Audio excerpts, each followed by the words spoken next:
para que o nosso webinar possa estar começando, né? Em conjunto com os dois projetos de extensão, o Canteira Escola, o projeto do curso de Engenharia Civil, da PUC Unidade São Gabriel, e o SOS Matemática, também do curso de Engenharia Civil, da Unidade Praça da Liberdade. A Elke está aqui conosco, né? Também coordenadora aí do projeto Canteira Escola. Boa tarde, Elke, beleza? Boa tarde, Paulo. Tudo jóia. Prazer estar aqui com vocês, viu? Que bom, é isso aí, não é? O professor Oswaldo está aqui conosco, colabora conosco no projeto SOS Matemática. Tudo bem, professor?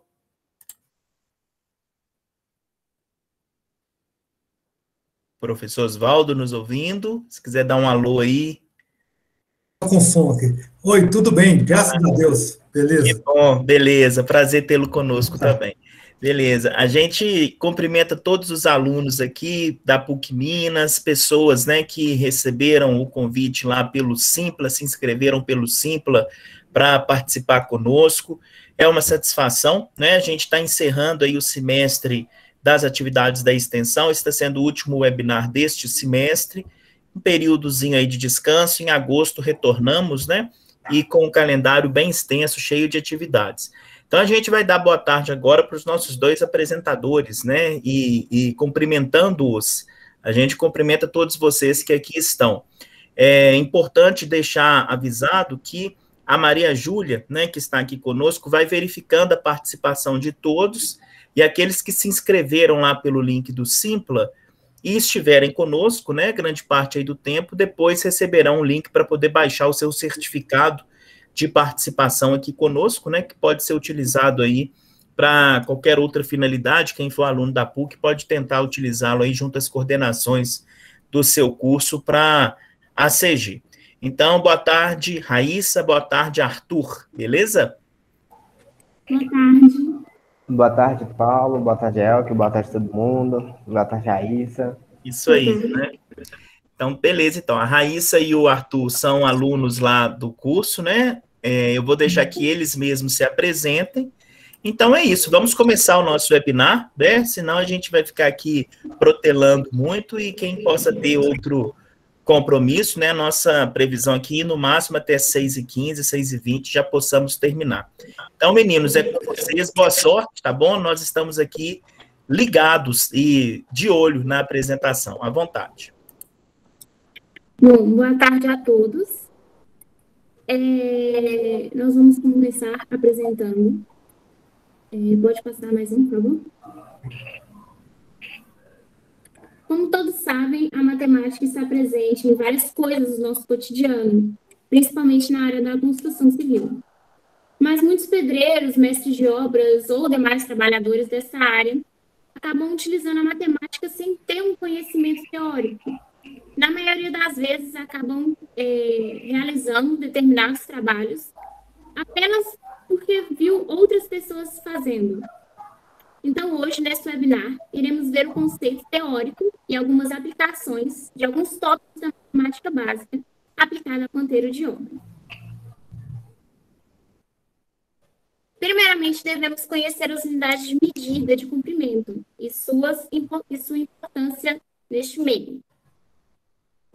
As unidades de medida vieram de uma necessidade do humano de medir distâncias. A partir dessa necessidade, foi criada o SI, o Sistema Internacional de Unidades, que serve para padronizar as unidades de medida. Neste quadro, embaixo, nós temos a unidade fundamental, que é a unidade do metro, usada pelo Sistema Internacional de Unidade de Medida. E também podemos ver seus múltiplos, que são o quilômetro, o hectômetro e o decâmetro, e seus submúltiplos, o decímetro, o centímetro e o milímetro.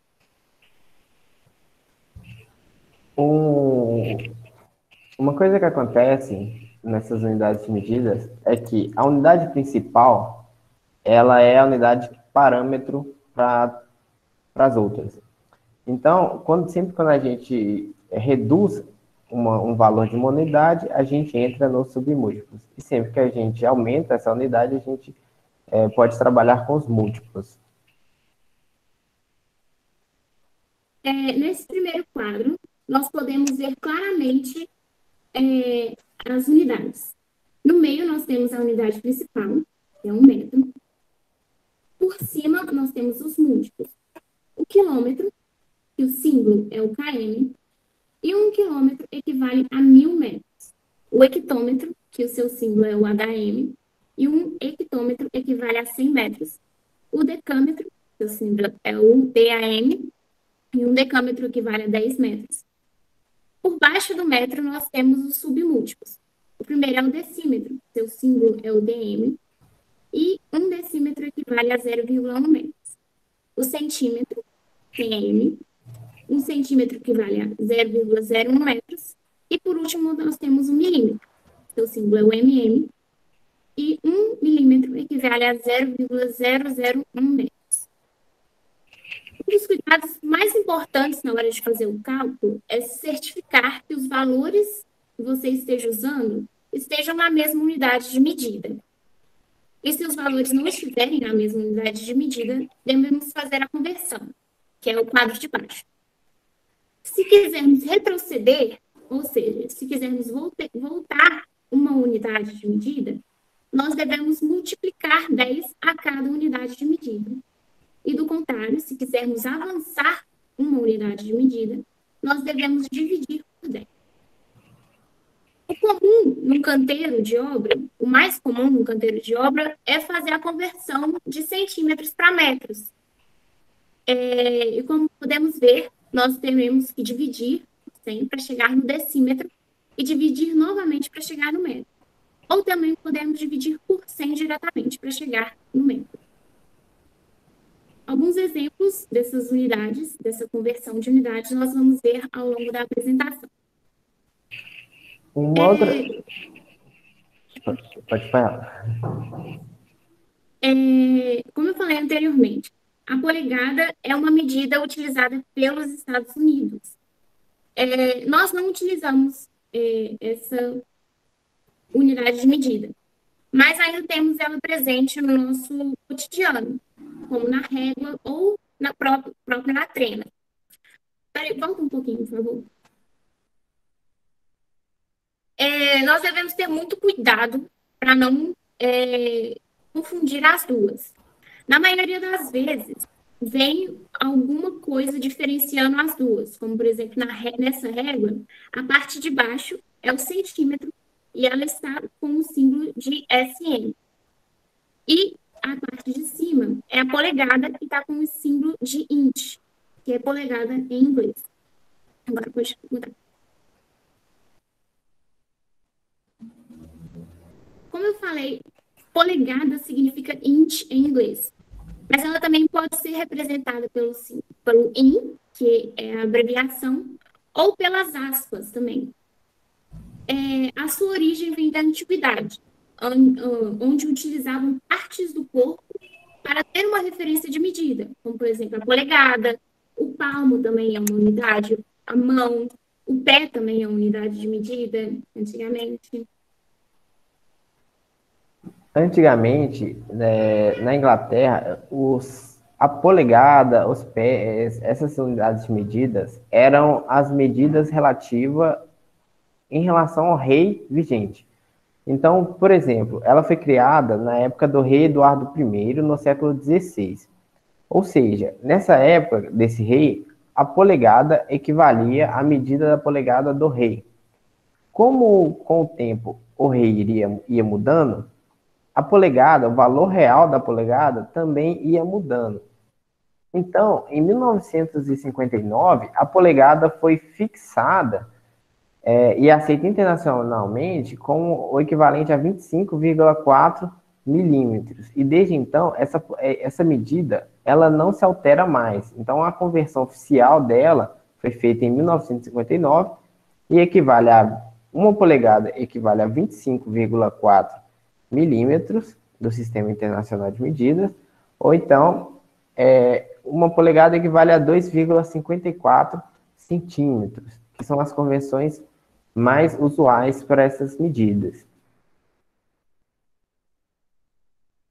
Como vimos anteriormente, O milímetro é uma unidade de comprimento do sistema métrico, e ele equivale a 1/1000 de 1 metro no Sistema Internacional de Medidas. E para converter essa medida para polegada, é muito fácil. Nós devemos pegar o valor desejado, que temos como polegada, e multiplicar por 25,4. Por exemplo, se tivermos 2 polegadas, nós vamos pegar 2 e multiplicar por 25,4. E chegamos em 50,8 milímetros. Ou se quisermos achar meia polegada, nós vamos pegar meio, multiplicar por 25,4 e chegamos a 12,7 milímetros. Também podemos pegar 3/4, multiplicar por 25,4 e achamos 19,05 milímetros.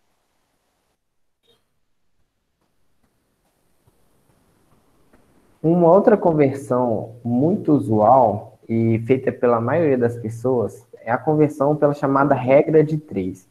O que seria a regra de 3? A regra de 3 é um modo mais simples e mais comum de se fazer qualquer conversão de qualquer unidade e de qualquer item, né, de qualquer coisa que você precisa. Aqui, a gente vai dar um exemplo de uma conversão de regra de 3 de polegada para milímetros. Então, qual que é a primeira regra para você converter 1 polegada para 2 polegadas para milímetros? O que você faz? Você pode pôr polegada embaixo de polegada, então 1 polegada em cima de 2 polegadas, então a unidade da medida polegada está uma sobre a outra, e o resultado vai ficar em milímetros, também aqui em milímetros e em milímetros. E como funciona essa regra de 3? 1 polegada está para 25,4 milímetros, ou seja, isso é uma conversão base que você já possui. Então, você sabe que 1 polegada é 25,4 milímetros. Então, você pode converter 2 polegadas ou qualquer outro valor de polegadas para a polegada que você quer, simplesmente fazendo a multiplicação cruzada desses valores, né, e formando uma equação. Então, vamos lá. 1 polegada, a gente está multiplicando aqui pelo que está representado pelo um ponto de interrogação, que é o valor que queremos. Então, 1 vezes o ponto de interrogação. Vai ser igual a 2 polegadas vezes 25,4 milímetros, né? Essa multiplicação cruzada. Então, a gente formou uma equação onde 1 vezes o nosso ponto de interrogação é igual a 2 vezes 25,4. Então, vamos lá. 2 vezes 25,4 dá 50,8. Então, esse valor de 1, né, seria passado dividindo, né? Por quê? Quando a gente passa um valor para o outro lado da igualdade, a gente tem que fazer uma operação inversa. Como aqui está multiplicando, o operador inverso da multiplicação é a divisão. Então, 1 vezes o ponto de interrogação, esse 1 vai passar para cá, dividindo, operação inversa. Caso eu fosse uma soma, por exemplo, iria passar subtraindo, tá? Então, vamos lá. O nosso ponto de interrogação deu 50,8 dividido por 1, que é 50,8. E a resposta em milímetros, tá? Por que milímetros? Porque ela está vindo aqui, tá vendo? Então, aqui está milímetros, debaixo de milímetros. Então, essa resposta vai estar sempre em milímetros. Um outro exemplo agora é de 3/4 de polegada, tá? O que a gente faz? A mesma regra. Primeiro, a gente tem aquela conversão básica de 1 polegada ser igual a 25,4 milímetros, e aí a gente quer descobrir quanto que equivale 3/4 de polegada. Então, a gente vai fazer essa multiplicação cruzada de 1 vezes o ponto de interrogação, certo? 1 vezes o ponto de interrogação, igual a 3/4 vezes 25,4. 3/4 de 25,4 é como se a gente estivesse pegando 3 vezes 25,4 dividido por 4. Ou 3 dividido por 4, o resultado disso, vezes 25,4. Quando a gente pensa em um valor, por exemplo, de 3/4, é como se tivéssemos 3 fatias de uma pizza de 4 fatias. Então, o 4 é o seu inteiro, é o seu todo, né? E o 3 é as frações desse todo.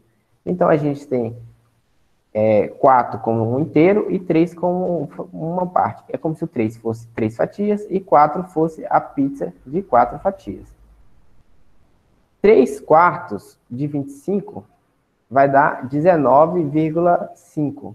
19,5, o quê? Milímetros. Porque aqui a gente tem milímetros embaixo de milímetros. Então, essa é uma conta muito simples, que pode ser usada em diversas situações e para converter qualquer tipo de unidade de medida. Vamos fazer agora um exercício básico, bem simples, de um uso comum que a gente vê no dia a dia de conversão de polegadas para os milímetros. Sempre que a gente olha uma televisão, por exemplo, para comprar alguma coisa, ela vem em polegadas. Então, uma televisão de 40 polegadas, uma televisão de 32 polegadas, 50 polegadas. Nesse exercício aqui, a gente vai fazer a conversão pelos dois métodos. Pelo método que a gente aprendeu primeiro e o da regra de 3. Então, essa aqui é um exemplo de uma conversão de uma tela de 70 polegadas, só para a gente ver quanto que ela mede em milímetros. Lembrando que quando a gente mede o tamanho de uma tela, seja de televisão ou celular, essa distância é medida diagonalmente, tá? Então, a distância que a gente vai encontrar é a distância diagonal do tamanho da tela da televisão. Então, uma tela de 70 polegadas, esse in significa polegadas, então 70 polegadas vai ser 70 vezes 25,4, que é o equivalente a 25,4 milímetros por polegada. Então, temos 25,4 milímetros por polegada vezes 70 polegadas. Então, essa multiplicação, a gente encontra 1.778 milímetros.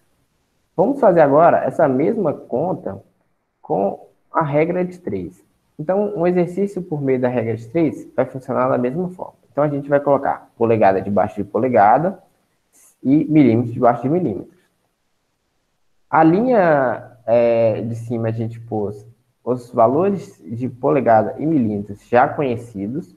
Então, uma polegada equivale a 25,4 milímetros e 70 polegadas vai equivaler a quanto? Então, a gente vai fazer a mesma coisa. Fazer aquela multiplicação cruzada. Então, uma polegada vezes o nosso pontinho de interrogação e o 70 vezes o 25,4. Então, vamos lá. 1 vezes o ponto de interrogação ficou o ponto de interrogação. Ou a gente passa o 1 dividindo. E 70 vezes 25,4 é 1.778. Pode ver que essa conta é a mesma da anterior.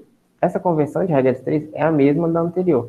Só que fica de uma forma mais organizada para você conseguir fazer o raciocínio correto da conversão.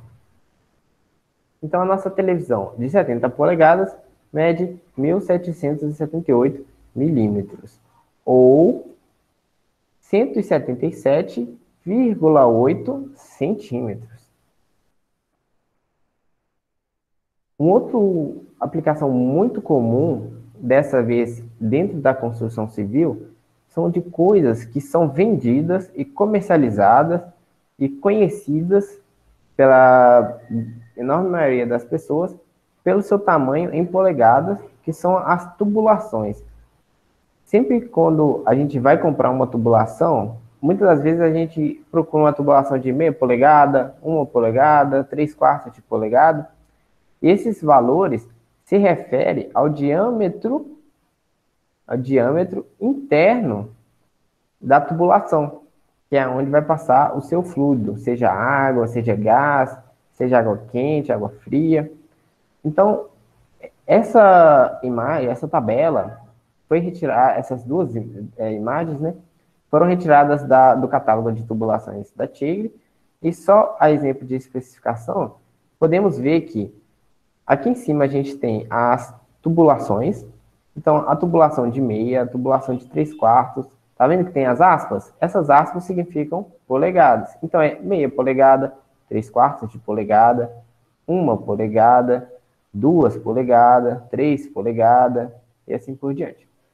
Então, esse D, que é a medida interna da tubulação, tem meia polegada, que é o mesmo tamanho da tubulação, 3/4 de polegada, e aqui também 3/4 de polegada, e assim por diante. A de baixo, esse aqui é um exemplo de uma luva de redução rosqueável, tem a função só de reduzir ou aumentar a tubulação. Então, por exemplo, se o fluido vem da direita para a esquerda, ele vem numa tubulação maior, e aqui ele sofre uma redução do seu diâmetro e uma redução para cá. Então, como que é conhecida essa tubulação?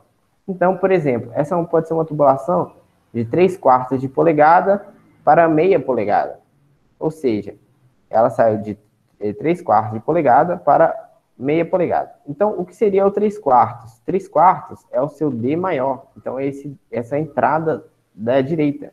E meia polegada seria essa saída aqui, na esquerda. Então, uma tubulação de 3/4 de polegada por meia polegada tem esse tamanho. É muito comum vermos a conversão dessa tubulação para milímetros, porém não é uma conversão muito precisa, porque dá um número quebrado e então ele é sempre arredondado para cima. Então a tubulação de meia polegada é 15 milímetros. Uma tubulação de 1 polegada, que 1 polegada a gente sabe que equivale a 25,4 milímetros, é 28 milímetros. Na verdade, é como se estivesse medindo o diâmetro externo da tubulação.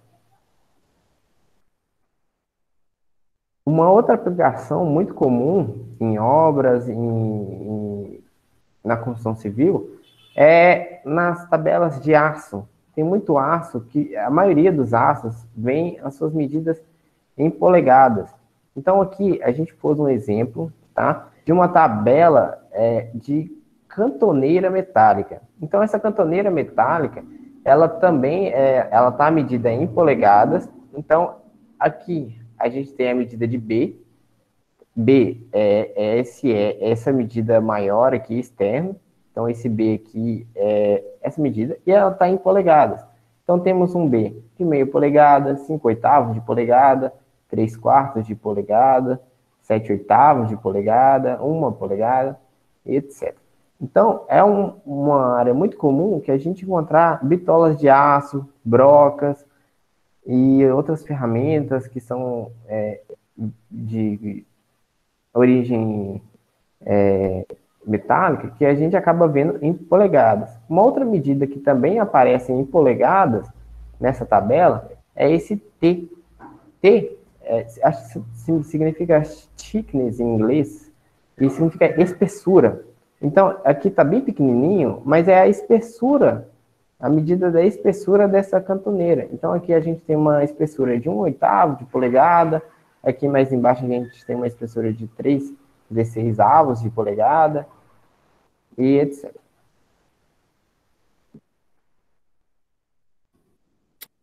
Agora vamos falar um pouco do cálculo da área, do perímetro e do volume. Bom, para começar, a gente tem que falar um pouco o que é o perímetro. O perímetro é o contorno de uma figura. Imagine se você pegasse um barbante e enrolasse esse barbante em torno de uma figura. E quando esticado e medido esse barbante, a medida desse barbante, o comprimento desse barbante, equivaleria ao perímetro da figura. Ou seja, o perímetro de uma figura é a soma das medidas de um contorno dessa figura. Nesse exemplo, o perímetro seria B, a base, mais a altura, mais a outra base, mais a outra altura.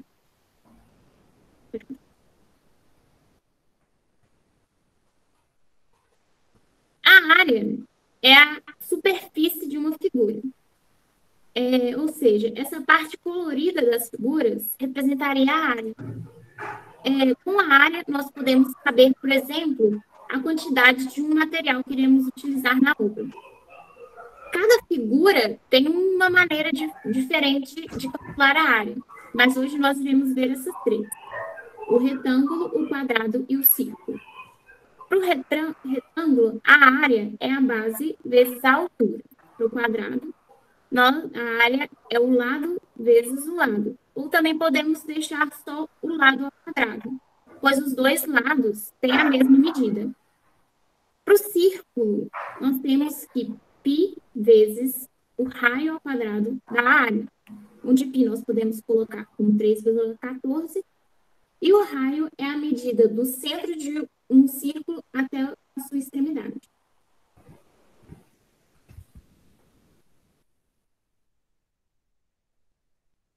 Nos dois slides anteriores, no perímetro e na área, nós trabalhamos com figuras planas. Com volume, nós temos que trabalhar com corpos sólidos ou com figuras em 3D. O volume é a medida ocupada por esse sólido. E um exemplo, na engenharia civil, nós podemos calcular o volume do concreto que nós vamos utilizar ao longo da obra. O volume não é muito diferente da área. Nós só acrescentamos a altura, por exemplo. O volume é a área da base vezes a altura, como podemos ver aí. P vezes H vezes o L. E no cilindro também é a área da base vezes a altura, em que a área do círculo é π vezes R ao quadrado vezes a altura.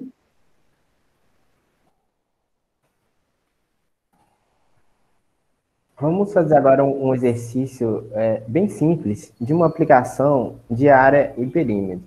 Mas antes de passar o exercício, vou mostrar algumas partes onde a gente pode encontrar essas funções.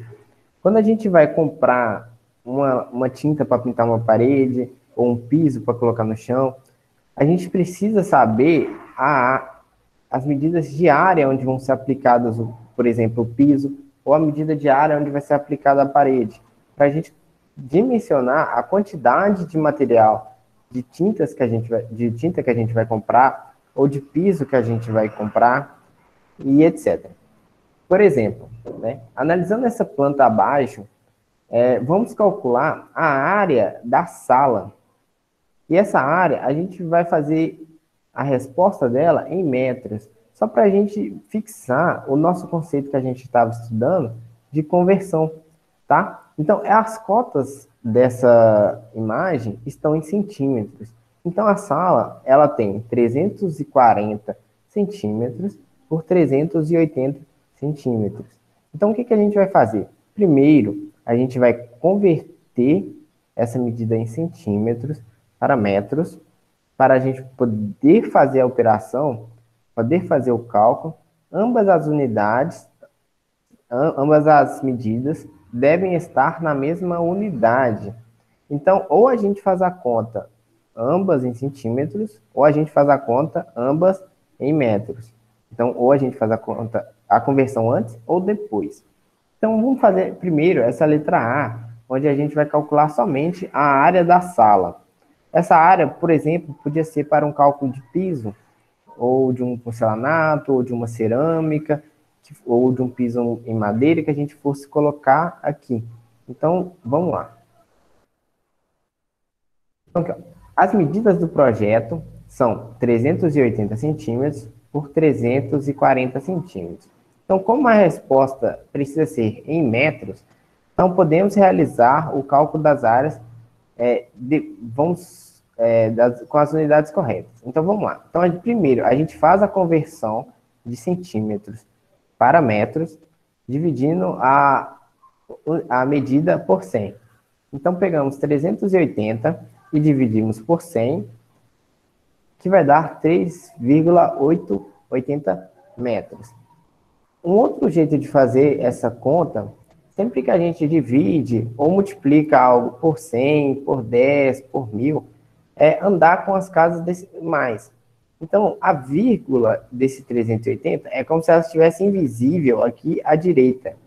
E sempre que a gente divide, a gente anda com essa vírgula para a esquerda. Então, a gente anda com a vírgula para a esquerda com um número igual de casas ao número de zeros que a gente está multiplicando ou dividindo. Então, se a gente está dividindo por 100, 100 tem 2 zeros, então a gente anda com a vírgula 2 casas para a esquerda. Então, temos 380 dividido por 100, 3,8. A mesma conta a gente pode fazer para 340.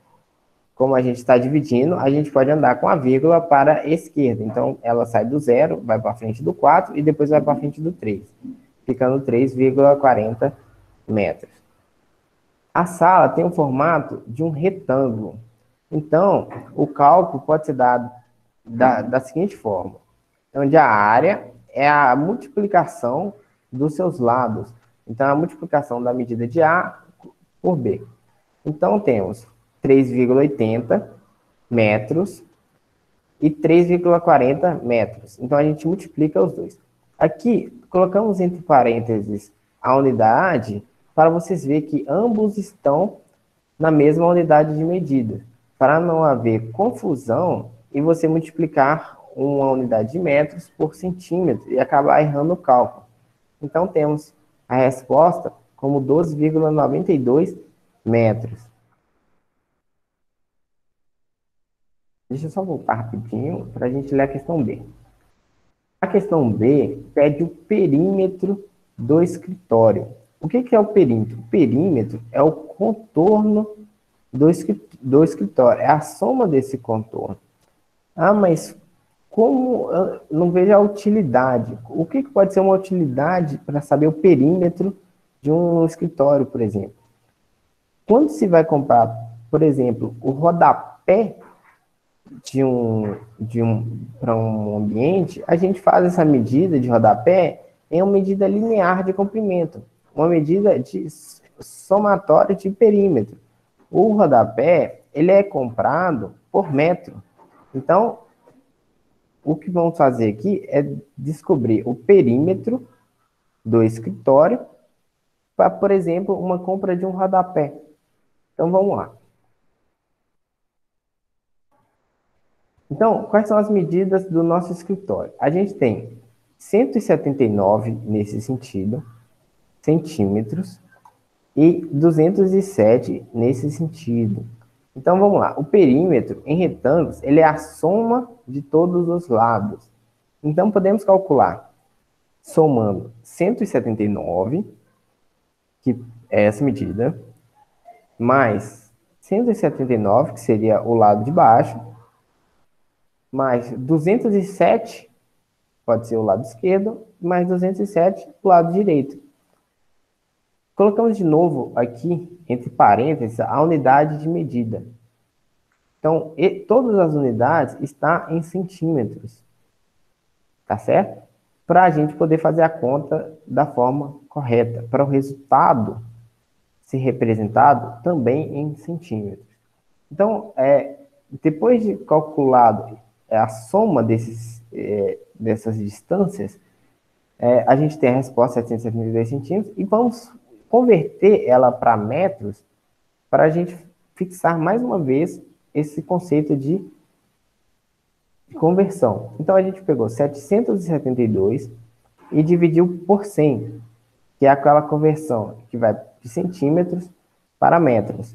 Então, temos que andar com a vírgula, 2 casas, que são a quantidade de zeros, para a esquerda, porque estamos dividindo. Então, temos 772, né?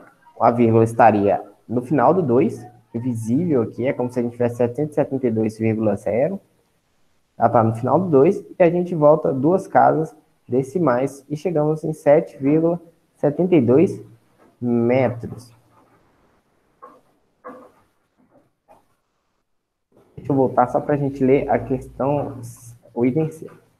O item C está pedindo que, considerando que a casa representada sofrerá uma reforma e o piso escolhido para a sala, então a gente está pensando em colocar um piso para a sala, tem as dimensões de 60 por 60, vamos determinar a quantidade aproximada de peças que a gente vai precisar colocar nesse piso.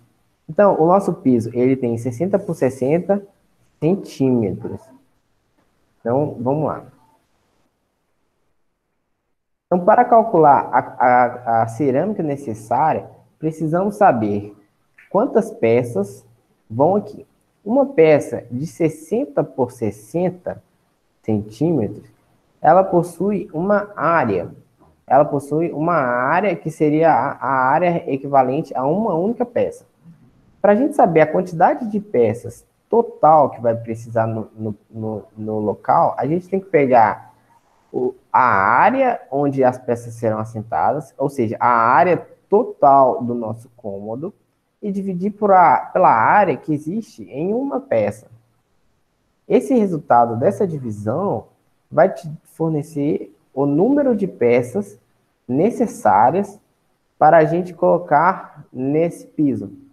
Então, a gente havia calculado que a área total desse cômodo equivale a 12,92 metros quadrados.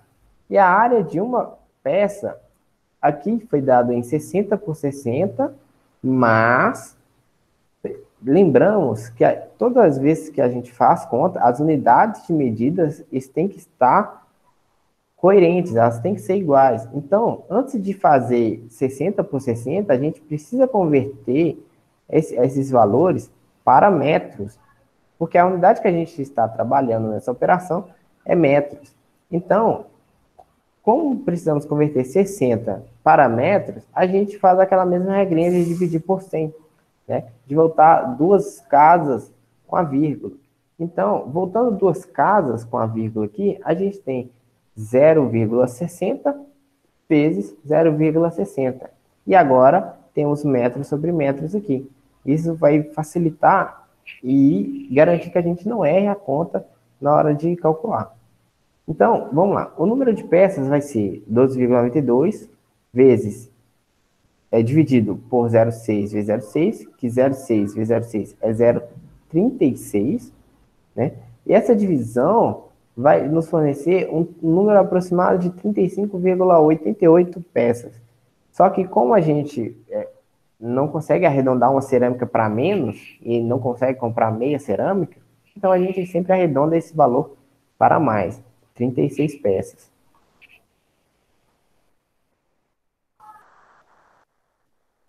Uma outra aplicação muito comum é para calcular o volume que vai de concreto numa laje, por exemplo, ou numa viga, ou num pilar. Então, tanto a laje, quanto a viga, quanto os pilares, quanto vários outros elementos, como a gente está precisando calcular o volume, a gente vai verificar qual é o formato geométrico que essa estrutura tem. Então, por exemplo, uma laje tem um formato geométrico de um cubo, ou de um retângulo, né, com uma altura. Então, o que a gente precisa fazer? O volume dessa figura vai ser a B vezes L, que nada mais é do que a área da base. Então, B vezes L é a multiplicação dos seus lados. Então, se isso aqui fosse uma figura plana, seria 4 vezes 5. Vezes a altura, que é essa distância. Então, para calcular o volume, a gente vai fazer a multiplicação dessas unidades. Então, seria a largura da base, a largura do comprimento e a largura da altura da nossa figura. Em que o nosso volume é o item que a gente não sabe, a base equivale a 5 metros, né? Então, esse B equivale a esse 5 metros, a largura é 4 metros e a altura é 12 centímetros.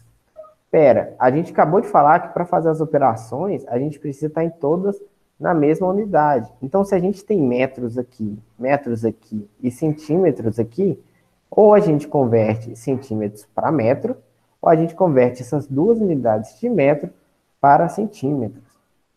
Então, para fazer essa conversão de 12 centímetros para metros, a gente divide novamente por 100. Então, a gente vai mover a vírgula do final aqui, 2 casas para a esquerda, e vai fazer 12 dividido por 100, resultando em 0,12 metros. Então, a nossa altura de 12 centímetros equivale a 0,12 metros. Então, a nossa fórmula fica da seguinte forma. O volume vai ser 5 metros, que é a distância da nossa base, vezes 4 metros, que é a nossa distância da nossa largura, vezes 0,2 metros, que é a nossa altura, que vai dar um total de 2,4 metros cúbicos. Uma outra explicação, por que cúbico? Porque a gente está multiplicando metro com metro. É como se a gente estivesse empilhando esses metros. Então, como aqui temos metro vezes metros vezes metros, o metro foi empilhado, foi multiplicado 3 vezes. Então, fica 1 metro a terceira, tá certo? Se aí, quando a gente faz uma multiplicação diária, a gente tem duas vezes o metro. Então, é metro vezes metro. E aí fica metro ao quadrado, metro elevado a 2, tá certo? Sempre que ele está metro ao quadrado, é uma unidade de área. Sempre que ele está metro ao cubo, é uma unidade de volume. Então, o volume é igual a 2,4 metros cúbicos de concreto para realizar a concretagem da laje. Então, se a gente fosse encomendar um caminhão betoneira para fazer uma concretagem de uma laje com essas dimensões, teria que ter no mínimo 2,4 metros cúbicos.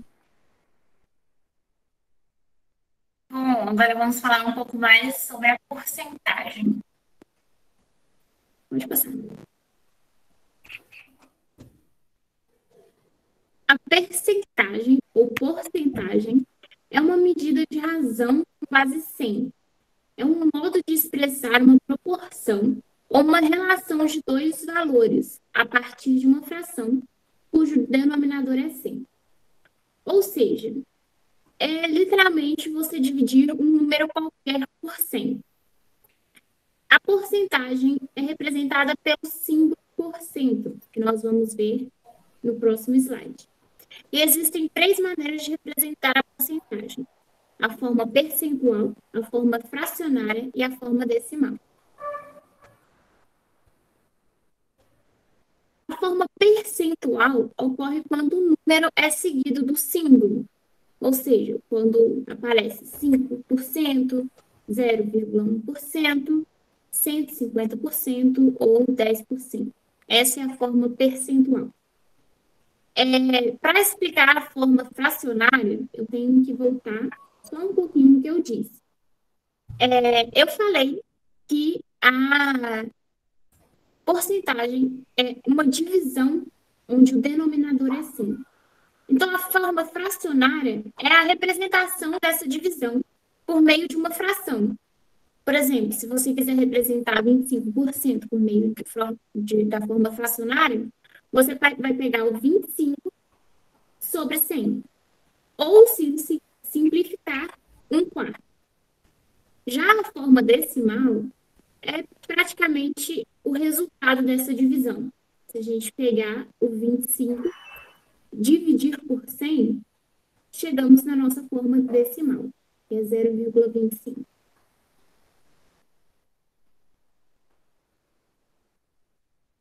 Uma aplicação da porcentagem por exemplo, um exemplo que eu dei anteriormente, de calcular o volume de concreto, ou calcular a quantidade de cerâmicas, de material que vai ser comprado, ou de pintura, sempre a gente acaba colocando uma porcentagem a mais, que vai envolver perdas, que vai envolver, por exemplo, o piso, ele às vezes tem recortes na cerâmica. Então, essas perdas, a gente acaba estimando o valor que vai ser perdido, e para estimar, a gente acaba calculando por porcentagem.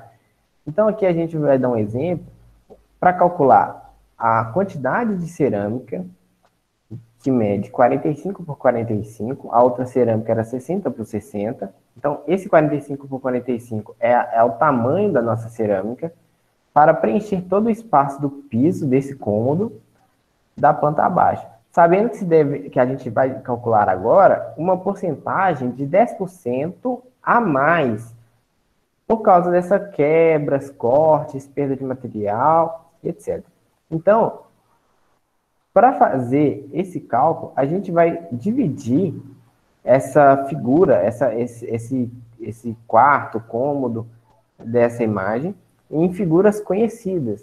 Então, a gente vai dividir em um retângulo, que é o quadrado A aqui, um outro quadrado, ou retângulo, né, B, e um triângulo C, porque assim vai facilitar o nosso cálculo e para a gente encontrar a área dessas medidas. Então, para a gente calcular a área do retângulo A, a gente vai pegar a extremidade 4, essa vertical, e multiplicar pela largura 3,5. Então, a gente tem 4 vezes 3,5. Lembrando que a gente tem que trabalhar sempre na mesma unidade de medida. Então, o 4 metros e o 3,5 metros. Então, a gente fez a multiplicação de largura vezes altura, dessa base vezes altura aqui, e encontramos 14 metros quadrados. Metros quadrados é uma unidade de medida de área. Vamos lá. B. O B também é um quadrado. E esse quadrado mede 2 por 1,5. Então, a gente tem 2 metros vezes 1,5 metros, que vai dar 3 metros quadrados. E para medir a área do triângulo C, a gente vai pegar a medida da base vezes a altura dividido por 2. Porque um triângulo nada mais é do que a metade de um quadrado. É como se tivesse um quadrado imaginário e a gente pegou só metade desse quadrado. Então, a equação é a base vezes a altura dividido por 2.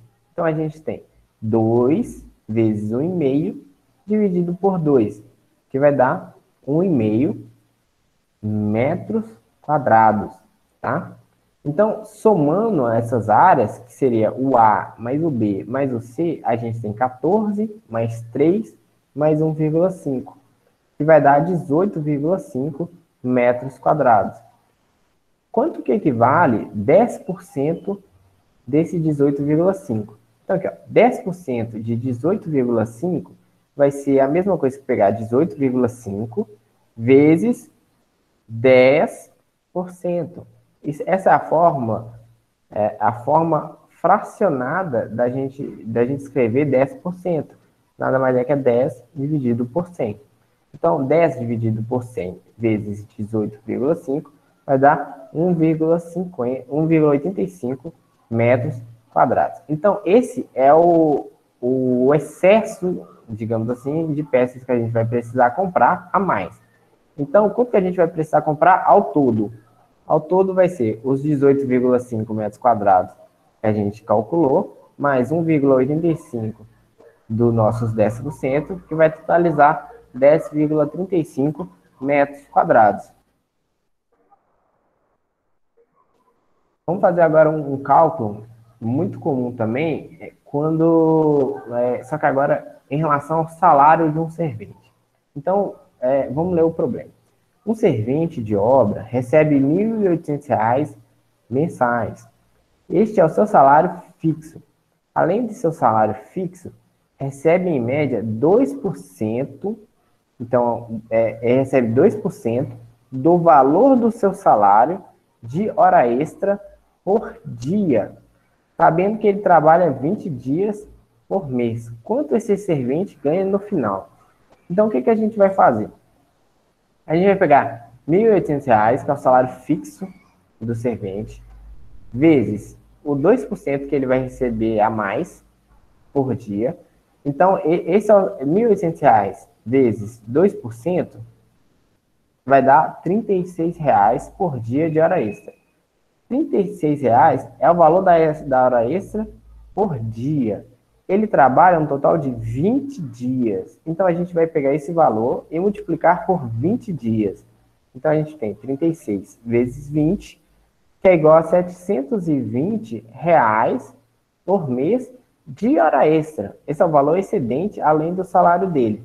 Então, o salário de total do servente vai ficar 1.800 mais R$ 720, totalizando R$ 2.520, certo? Uma outra aplicação que é muito comum, só que agora a gente vai resolver por regra de 3. Em Belo Horizonte, para as edificações conseguirem um maior conforto térmico, o que significa conforto térmico? Maior iluminação, maior ventilação, tá? São recomendadas que as janelas tenham abertura de 15% a 30% da área do piso. Então, ou seja, quanto maior o cômodo, maior deve ser as aberturas de janelas que vai haver naquele cômodo, para você garantir uma iluminação e uma ventilação eficiente. Então, vamos calcular a abertura de uma janela que corresponde a 20% da área do piso de um quarto.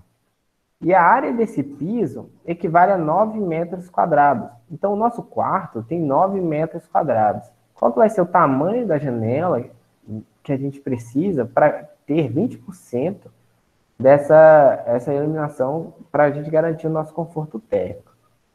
Então, vamos lá. A gente tem 9 metros quadrados, que é a nossa área. Ele vai corresponder a 100%. É como se 9 metros quadrados fosse a nossa pizza inteira. É o 100%, é a totalidade da nossa área. Então, o que a gente vai descobrir é qual a área correspondente a 20%. Então, usando aquela regra de 3, a gente vai colocar metros quadrados, que é a nossa área, a unidade de medida, debaixo de metros quadrados. E aqui a gente vai colocar a porcentagem debaixo de porcentagem. 9 metros quadrados equivale a 100%. Quanto que equivale 20%? Então, a gente vai fazer aquela multiplicação cruzada. Então, vai ser o 9 vezes 20. Então, 9 vezes 20. E a nossa porcentagem vai ser, que a gente quer descobrir, a nossa área que a gente quer descobrir, vai ser multiplicado pelo nosso 100. Então, vai ser 100 vezes a nossa área que a gente quer descobrir. 9 vezes 20 dá 180. E esse 100, ele vai passar para o outro lado da operação, da igualdade, com a operação inversa. Aqui ele está multiplicando e ele vai passar dividindo. Então, 180 metros quadrados, 180 dividido por 100 vai dar 1,80 metros quadrados. Lembrando que a gente está fazendo aquela divisão por 100, igual a gente converteu de centímetros para metros. Então, a gente vai andar 2 casas decimais de acordo com a quantidade de zeros. Então, aqui era 180, voltamos 2 casas, temos 1,80. Então, a área correspondente à abertura da janela é de 1,80. Em média, as janelas têm uma altura de 1,20 m. Então, se considerarmos uma altura de uma janela de 1,20 m, a área vai ser 1,20 m, que vai ser a nossa altura, vezes a nossa largura. Mas qual que é essa largura? É uma largura que multiplicando essa largura por 1,20 m, a gente tem 1,80 m. Então, deve-se pegar a área encontrada da janela e dividir pela altura fixada para encontrar a largura da janela. Então, a gente vai pegar 1,80 em metros quadrados e dividir por 1,20 m. Esse resultado vai dar 1,5 em metros. A gente está dividindo metros quadrados por metro. Ou seja, é como se a gente estivesse reduzindo, cortando 1 metro desse metro quadrado. E aí volta para metro, uma medida linear. Então, a largura da nossa janela vai ser 1,50 m. Então, temos uma janela de 1,50 m por 1,20 m para atender esses 20% de área. A inclinação. A inclinação também é um exemplo da utilização da porcentagem da engenharia civil, pois nós representamos a inclinação de um telhado através da porcentagem. Para calcularmos a altura de um telhado, nós utilizamos a seguinte forma. H é igual a L vezes o I dividido por 100, onde o H é a altura do telhado, o L a largura da água de cobertura e o I a inclinação dada em porcentagem. Eu queria falar um pouco sobre essa largura da água de cobertura, sobre o que é, mas antes eu preciso falar o que é uma água de cobertura, uma água de um telhado, na verdade.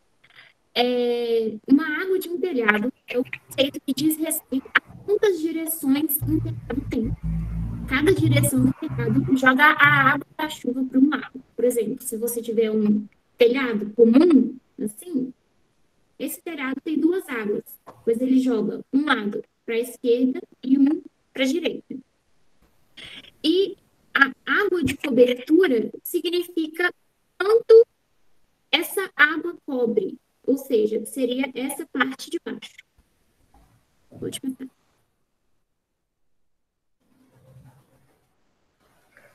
Então, vamos fazer um exemplo, né, onde a gente tem uma distância horizontal de 1.000 centímetros e a gente quer saber uma altura para garantir que a inclinação dessa água seja de 45%. Essa inclinação, geralmente, é dado pelo tipo de telha que se vai colocar no telhado. Então, via de regra, uma telha mais lisa, mais plana, precisa de uma inclinação menor do que uma telha, por exemplo, de telhado colonial, onde você tem várias ondulações na sua telha que fazem com que a água precise ter uma queda maior para que não haja retorno. Ou seja, o que seria o retorno? Seria a água do telhado, ao invés dela seguir o fluxo descendo para a calha, ela acaba voltando, retornando e infiltrando na sua casa, na sua laje, né? Então, vamos fazer um exemplo dessa conversão. Qual que é a altura necessária para uma inclinação de 45% de um vão de 1 metro, de 1.000 centímetros? 1.000 centímetros, convertendo, a gente tem 10 metros. Né? Então, esse aqui é um vão de 10 metros. Qual que é a nossa altura necessária para a gente fazer esse telhado? Então, a gente vai pegar a nossa altura, multiplicar pelo nosso comprimento, né, o nosso L, a nossa largura, vezes a nossa inclinação, que é 45%. Então, vai ser 45 e aqui o 100 de baixo. Então, 45 sobre 100. Então, vai dar 450 centímetros. Fazendo aquela conversão de sempre, a gente tem que essa altura ela é 4,5 metros. Um outro telhado, bem parecido, dessa vez com 500 centímetros, ou seja, 5 metros, a gente tem a altura H do nosso telhado, vezes a nossa inclinação, 32%, dividido por 100. Então, tem 500 vezes 32 dividido por 100, que dá um total de 160 centímetros, ou 1,60 m.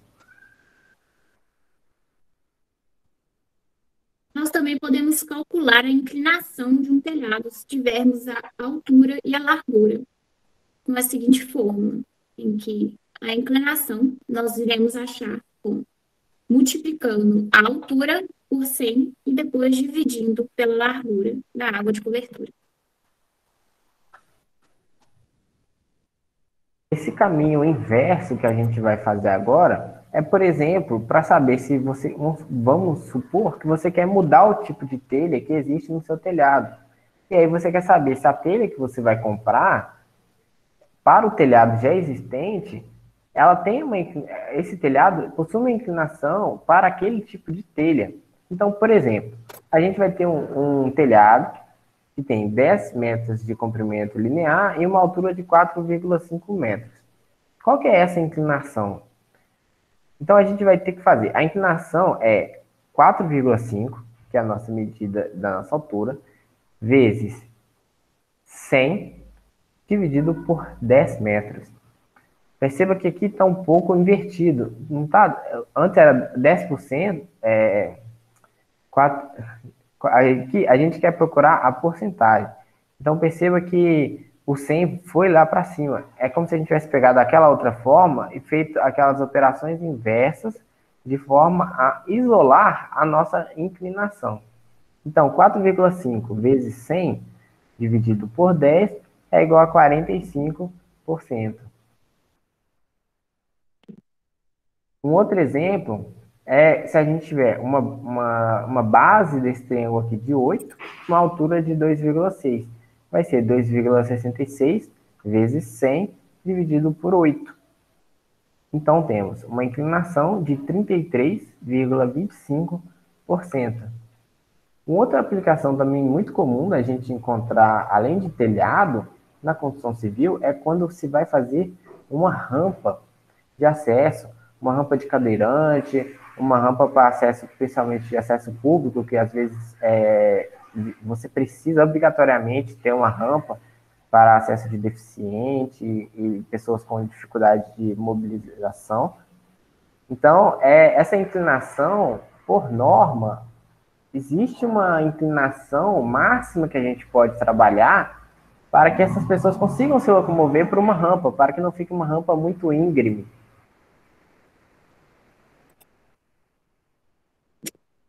Teorema de Pitágoras, o tão famoso Teorema de Pitágoras. Pode passar.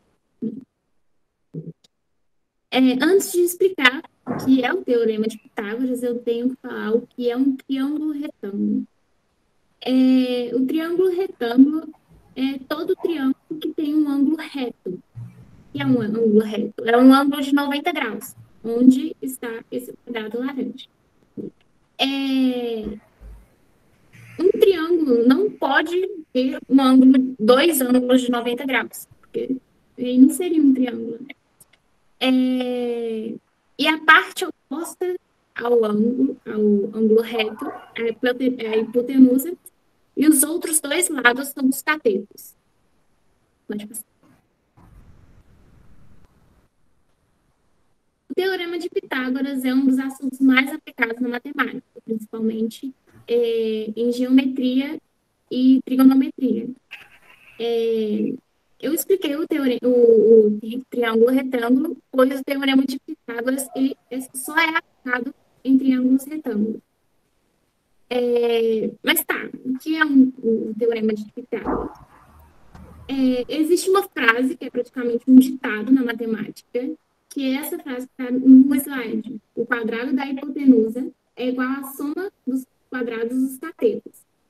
Ou seja, o Teorema de Pitágoras é a hipotenusa ao quadrado é igual ao cateto ao quadrado mais o outro cateto ao quadrado. Nesse exemplo, A ao quadrado é igual a B ao quadrado mais C ao quadrado.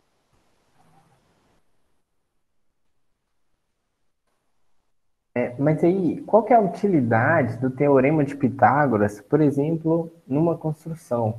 Na construção civil, aonde que a gente acaba usando esse Teorema de Pitágoras?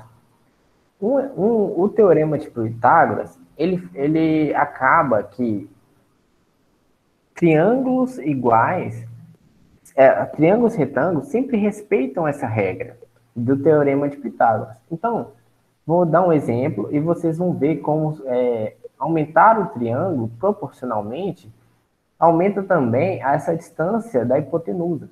Então, por exemplo, aqui a gente tem um triângulo com os catetos 3 e 4. Então, pelo Teorema de Pitágoras, a nossa medida A vai ser A ao quadrado, que nada mais é do que A vezes A, vai ser igual a 3 ao quadrado, que é 3 vezes 3, mais 4 ao quadrado, que é 4 vezes 4. Então, essa equação vai te dar A ao quadrado, que é igual a 9 mais 16, 3 vezes 3, 4 vezes 4. 9 mais 16 vai dar 25.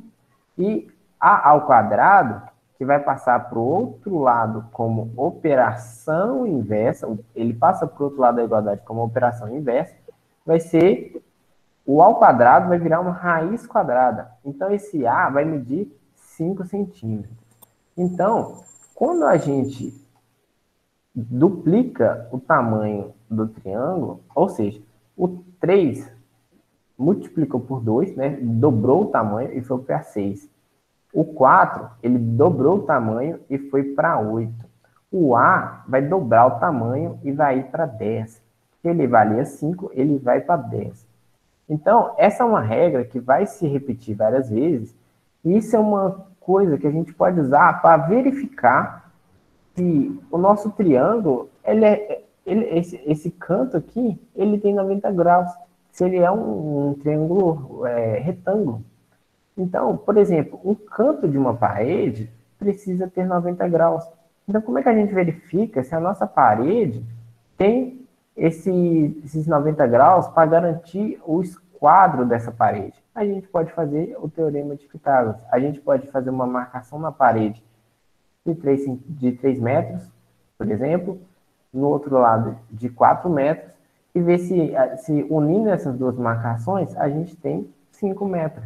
Fazendo isso, a gente consegue verificar se a nossa parede, por exemplo, está no esquadro. Uma aplicação muito comum do teorema de Pitágoras também é durante a locação de obra. Quando a gente vai locar uma obra, para a gente implantar os pilares, implantar onde vai ser as paredes, onde vai ser os cômodos. Então, esse gabarito que a gente chama, ou tabeira, então, ele precisa estar no esquadro para garantir que a nossa construção vai estar no esquadro. A gente precisa da construção no esquadro para a gente conseguir fazer todos os cômodos iniciarem da forma correta para eles terminarem da forma correta. Senão, lá no final, você não consegue colocar uma cerâmica, você não consegue colocar uma coisa para ficar no esquadro certinho. Então, a gente procura esse esquadro muito por esse triângulo retângulo. Então, esse 0,9 por 1,20 por 1,50 são múltiplos daquele 3, 4, 5 que a gente viu. Então, a nossa tabeira, a gente verifica os cantos dela, ou aonde vai ser os pilares, aonde vai ser... Por essas medidas, para ver se a gente vai implantar a nossa construção no esquadro, entendeu? Formando ângulos retos, né? Ângulos de 90 graus em todos os cantos. E é isso. Muito obrigado pela a presença de todos. Se tiverem perguntas, se tiverem dúvidas, podem ficar à vontade. Bom, isso aí. A gente agradece a participação aí do Arthur e da Raíssa. Gostaríamos de saber se alguém tem alguma pergunta, algum comentário.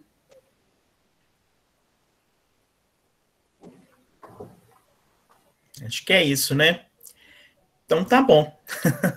Foi muito bem apresentado. Parabéns aí ao Arthur e à Raíssa. Né? Alguma consideração, Elke?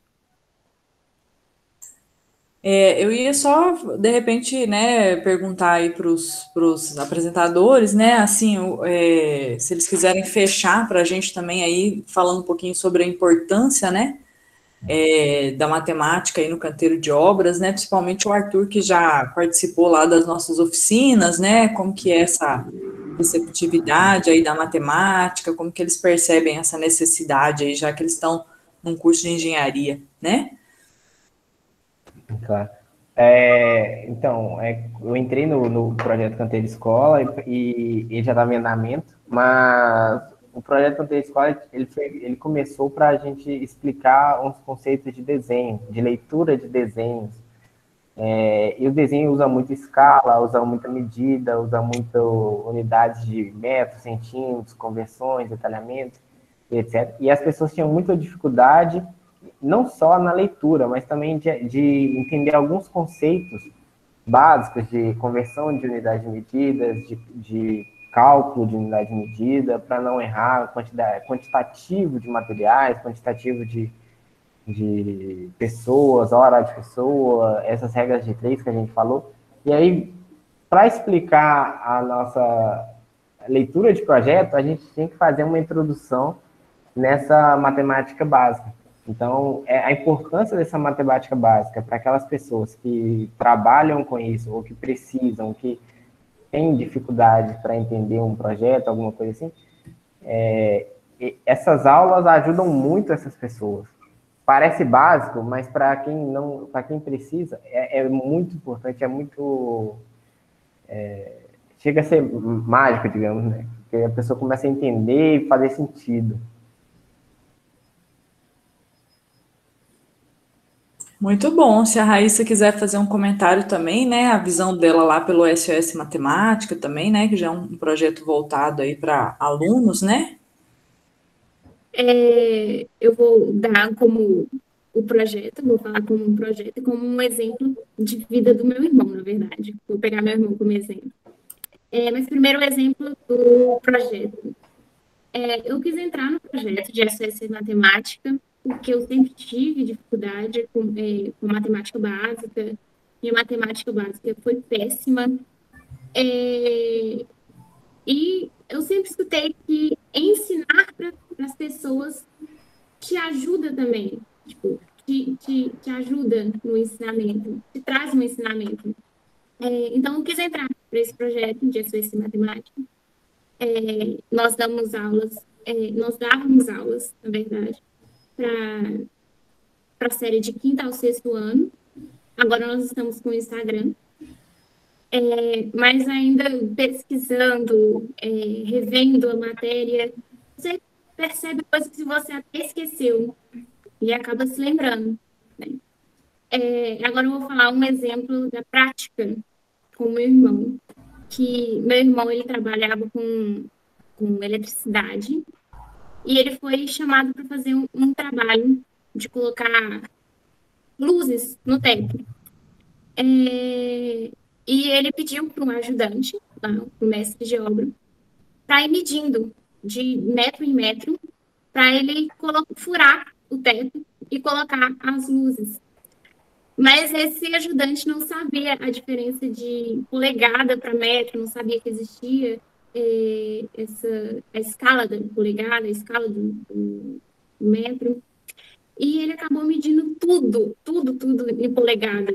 E meu irmão já tinha chegado no final do dia, já tinha furado todo o teto. Quando ele chegou no último buraco, ele percebeu que tinha dado errado, que tinha medido errado. O mestre de obra tinha medido errado. Então, eu falo que nem o Arthur. Por mais que seja uma coisa boba, que você acha que saiba, outras pessoas podem não saber. E é muito importante falar isso, passar para frente coisas básicas. Muito bom. Acho que é isso, Paulo, né? Aí só agradecer a participação do pessoal, né? E a Lilian também pediu aí, mas acho que você já passou aí, o Paulo já passou o contato, isso mesmo, né? O do Canteiro Escola já está aí na tela, o do SOS Matemática o Paulo colocou aí no chat. Aí qualquer coisa estamos à disposição, né, Paulo? Isso aí, beleza. A gente agradece a participação de todos. Regina, Lilian, as perguntas que vocês fizeram tá aí, né? O projeto SOS Matemática, ele é mais voltado para reforço em matemática para alunos de ensino fundamental. E como estamos atuando aí de forma remota e virtual, conteúdos estão sendo postados lá no Instagram, né, do projeto, né, e semanalmente a gente faz um contato mais próximo com 2 escolas assistidas no projeto, com a Escola Estadual Bueno Brandão e a Escola Estadual Afonso Pena, e elas recebem uma lista de exercícios bastante lúdica, com referências, né, e incentivos aí para as crianças poderem desenvolver. E assim, a gente está à disposição, né, outras escolas aí que queiram fazer essa parceria, em podermos seguir em frente. A gente vai depois disponibilizar o link aqui, viu, Lilian, da gravação deste webinar, né, caso queira utilizar também para outras ações, e fica aí os nossos contatos. A gente está agora dando uma pausa, né, assim, os projetos todos, né, estão dando uma pausa nesse período de férias, mas a partir de agosto a gente já está à disposição, né, para possíveis novas iniciativas. Professor Oswaldo, o senhor gostaria de fazer algum comentário? Não, eu gostaria de parabenizar o Arthur, Raíssa, o Paulo, professora Elke também, todos participaram. E é nós mesmos também, que gostei muito da apresentação dos alunos e achei muito bom. Isso aí. Que bom. Se pudesse colocar, por favor, Arthur, lá no slide 2, para a gente, né, dar os créditos aí aos participantes. Está sendo perguntado aqui, quando e onde a gravação estará disponível, e os slides. Não sei se foi respondido, pois o meu fone está com mau contato. Nós vamos, né, no máximo até semana que vem, encaminhar um e-mail para todos os inscritos com o link de acesso à gravação e com um link onde cada um vai poder baixar o seu certificado. Viu, Hélida? A Beatriz está perguntando ali de lista de presença. Só lembrando também que depois fica disponível lá no YouTube do Canteiro Escola. Sim. A gente também deixa disponível lá. Isso, acompanhar as redes sociais aí para as divulgações. Sobre lista de presença, Beatriz, não há, mas a gente fez uma verificação com os todos presentes aqui, com quem se inscreveu pelo Simpla. Então é isso, na tela aí está, né, os créditos aí de toda a equipe que pôde colaborar na montagem desse webinar. A Raíssa e o Arthur foram os apresentadores, envolveu aí os professores, além de mim, a professora Elke, a professora Marinese, o professor Osvaldo, a turma do Canteiro Escola, o Arthur, a Graziela, a Laísa, a Maria Júlia, a Nicole, e a turma do SOS Matemática, Eliamara, o Luiz Miguel, o Pedro Rocha e a Raíssa. Tá bom, pessoal? Agradecemos a todos, muito obrigado pela participação. Raíssa e Arthur, parabéns pela apresentação, aos demais professores aí pela colaboração. E é isso aí, nos vemos nos próximos, né, ações do Canteiro Escola e do SOS Matemática. Fiquem de olho nas nossas redes sociais. Muito obrigado a todos, boa noite, até mais. Boa noite. Boa noite. Obrigada, boa noite.